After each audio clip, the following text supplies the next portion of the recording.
ତୁମେ 100 ଥର ମନ୍ଦିର ଯାଅ, 1000 ବି ଦୀପ ଜଳାଅ, କି 1,00,000 ଥର ହରିନାମ ଜପ, କୋଟି ଲୋକଙ୍କୁ ଖାଇବାକୁ ଦିଅ, ତଥାପି ସବୁକିଛି ମୂଲ୍ୟହୀନ ଯଦି ତୁମ ଦ୍ୱାରା କାହା ଆଖିରୁ ବୁନ୍ଦାଏ ବି ଲୁହ ବାହାରେ। ପୁଅ ଯଦି ମାନ, ଝିଅ ହେଉଛି ସମ୍ମାନ। ପୁଅ ଯଦି ବଂଶ, ଝିଅ ହେଉଛି ଅଂଶ। ଆମ ପୁଅ ଯଦି ସଂସ୍କାର, ଝିଅ ହେଉଛି ଆମର ସଂସ୍କୃତି। ଆଉ ପୁଅ ଯଦି ଗୀତ, ଝିଅ ହେଉଛି ସଙ୍ଗୀତ। ପୁଅ ଯଦି ପ୍ରେମ, ଝିଅ ହେଉଛି ପୂଜା। ପୁଅ ଯଦି ମନ୍ଦିର, ଝିଅ ହେଉଛି ଧ୍ୱଜା। ଗୀତାରେ ଭଗବାନ କହିଛନ୍ତି, ଯେତେବେଳେ ମଣିଷର ଆବଶ୍ୟକତା ପଡ଼ିଥାଏ ସେତେବେଳେ ତାର କଥା କହିବାର ଶୈଳୀ ବଦଳି ଯାଇଥାଏ। ବନ୍ଧୁମାନେ, ଫାଇଦା ସବୁଠୁ ତଳେ ପଡ଼ିଥିବା ଜିନିଷର ହୋଇଥାଏ। ଲୋକେ କିନ୍ତୁ ତାକୁ ସବୁବେଳେ ଉଠାଇ ଚାଲନ୍ତି। ସବୁବେଳେ ସେହି ଲୋକ ହାରିଥାଏ ଯିଏ ଆଶା ବାରମ୍ବାର କରିଥାଏ, କିନ୍ତୁ ସେହି ଲୋକ ଜିତିଥାଏ ଯିଏ ଚେଷ୍ଟା 1000 ଥର କରିଥାଏ। ଯେଉଁ ମଣିଷଙ୍କୁ ଆମେ ଭଲ ପାଇଥାଉ, ସେହି ଲୋକ ହିଁ ଆପଣଙ୍କର ଫାଇଦା ଉଠାଇଥାନ୍ତି, କାରଣ ସେହି ଲୋକ ହିଁ ଆମର ଦୁର୍ବଳତା ଜାଣିଥାନ୍ତି।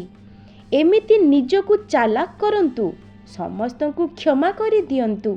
ଏମିତି ବୋକା ବନନ୍ତୁ ନାହିଁ ଯେ ଯିଏ ଆପଣଙ୍କୁ ଧୋକା ଦେଇଥାନ୍ତି ତାଙ୍କୁ ଆଉ ଥରେ ବିଶ୍ୱାସ କରି ବସନ୍ତି। ଜୀବନରେ ଆପଣ ସେହି ସ୍ଥାନରେ ପହଞ୍ଚି ଯାଆନ୍ତି, ସେହିଟା ଲୋକମାନେ ଆପଣଙ୍କୁ ହରାଇବା ପରେ ନିଶ୍ଚୟ ଅନୁତାପ କରିବେ। ଜୀବନରେ କେବେ କାହା ପାଖରେ ନିଜର ଦୁଃଖକୁ କୁହନ୍ତୁ ନାହିଁ।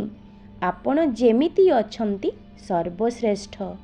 ଭଗବାନ କୁହନ୍ତି, ସବୁବେଳେ ନିଜକୁ ଅନ୍ୟ ସହିତ ତୁଳନା କରି କେବେ ଦୁଃଖୀ ହୁଅନ୍ତୁ ନାହିଁ।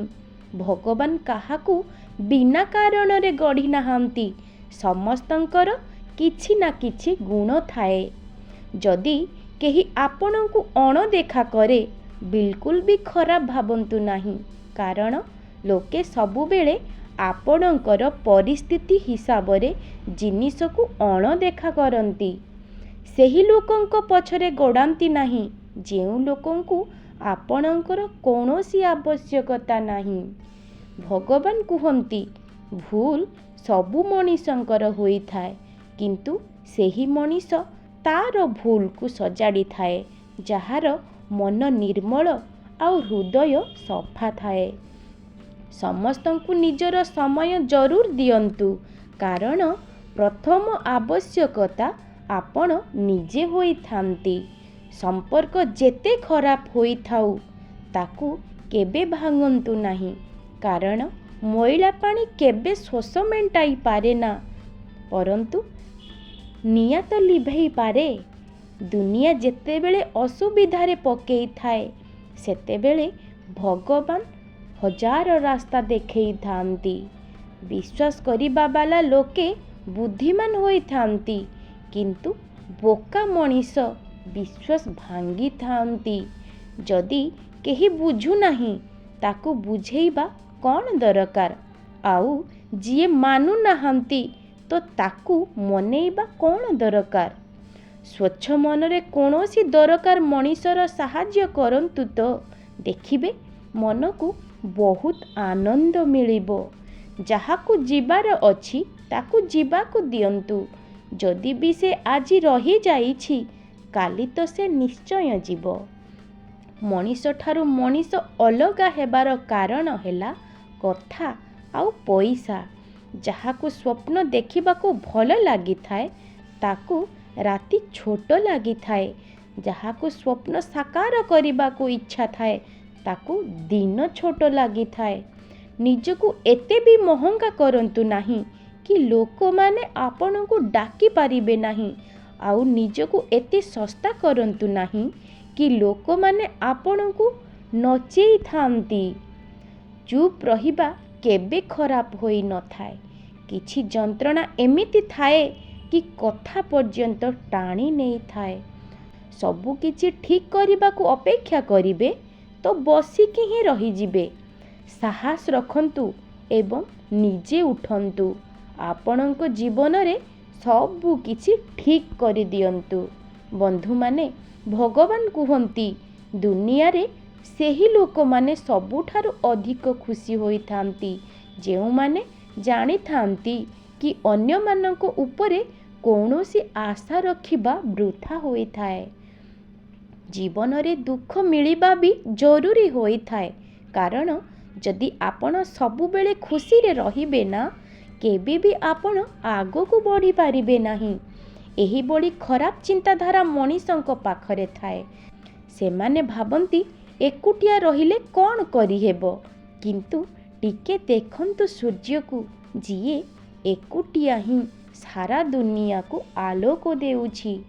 ଭଗବାନ ଶ୍ରୀକୃଷ୍ଣ କୁହନ୍ତି ଭାଗ୍ୟଶାଳୀ ସେ ହୋଇନଥାଏ ଯାହାକୁ ସବୁ କିଛି ଭଲ ମିଳିଥାଏ, କିନ୍ତୁ ଭାଗ୍ୟଶାଳୀ ସେ ହୋଇଥାଏ ଯାହାକୁ କିଛି ବି ମିଳିଥାଉ ନା କାହିଁକି, ପରନ୍ତୁ ସେ ତାକୁ ଭଲ ହିଁ ବନେଇ ଦେଇଥାଏ। 10ଟି ବଡ଼ କଥା। ସର୍ବୋତ୍ତମ ଦିନ ଆଜି। ସବୁଠୁ ଉପଯୁକ୍ତ ସମୟ ବର୍ତ୍ତମାନ। ସବୁଠୁ ବଡ଼ ଆବଶ୍ୟକତା ସାମାନ୍ୟ ତ୍ୟାଗ। ସବୁଠୁ ବିଶ୍ୱାସୀ ମିତ୍ର ନିଜ ହାତ। ସବୁଠୁ ବଡ଼ ପାପ ଭୟ। ସବୁଠୁ ବଡ଼ ଭୁଲ ସମୟ ଉପଚୟ। ସବୁଠୁ ବଡ଼ ବାଧା ଅଧିକ ଗପିବା। ସବୁଠୁ ଖରାପ ଭାବନା ଈର୍ଷା। ସବୁଠୁ ବଡ଼ ଦରିଦ୍ର ଉତ୍ସାହହୀନ। ସବୁଠୁ ବଡ଼ ଭାଗ୍ୟଶାଳୀ କାର୍ଯ୍ୟରତ। ଦୁନିଆରେ କେହି ହେଲେ ସନ୍ତୁଷ୍ଟ ନୁହନ୍ତି। ଗରିବ ଧନୀ ହେବାକୁ ଚାହେଁ, ଧନୀ ସୁନ୍ଦର ହେବାକୁ ଚାହେଁ, କୁଆଁରା ବାହା ହେବାକୁ ଚାହେଁ, ବିବାହିତ ମରିବାକୁ ଚାହେଁ। ତେଣୁ ଏଠି ସବୁ ମଣିଷ ଦୁଃଖୀ। ଏହାର କାରଣ ଖାଲି ଏତିକି ନୁହେଁ ଆଜ୍ଞା। ଏଠି ତ ନିଜ ଭଳି କେହି ହେବାକୁ ଚାହାନ୍ତିନି। ଏଠି ସମସ୍ତେ ଅନ୍ୟ ଭଳି ହେବାକୁ ଚାହାନ୍ତି। ସେଥିପାଇଁ ସମସ୍ତେ ଅସନ୍ତୁଷ୍ଟ।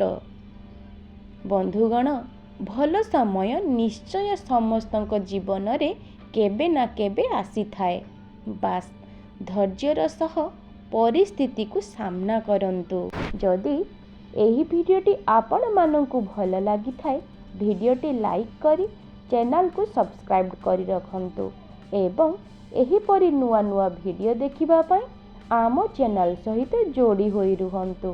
ପୁନର୍ବାର ଦେଖା ହେବ ଏକ ନୂତନ ଭିଡ଼ିଓ ମାଧ୍ୟମରେ। ସେ ପର୍ଯ୍ୟନ୍ତ ବିଦାୟ ଦିଅନ୍ତୁ। ନମସ୍କାର।